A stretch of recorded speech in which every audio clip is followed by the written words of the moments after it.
Marshmallow root teas are slimy, slippery, and gooey, which admittedly may not sound super pleasant, but it's exactly what you need when you are dealing with heat, irritation, and dryness.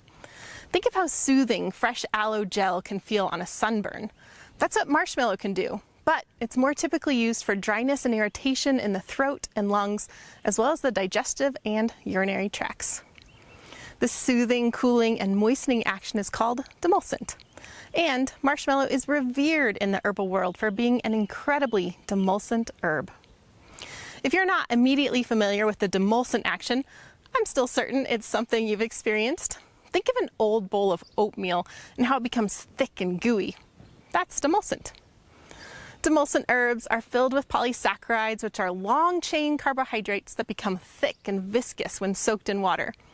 The resulting brews of demulcent herbs are used to soothe hot and inflamed tissues.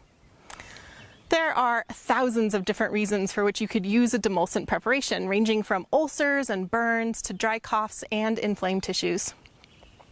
One of the best applications for demulcent herbs is to address inflammation caused by dryness.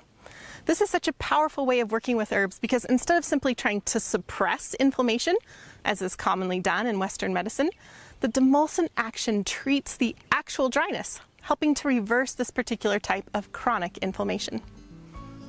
Do you love herbs? Are you dreaming of becoming an herbalist? Join us at herbswithrosalee.com or click the link in the description to be a part of our vibrant herbal community.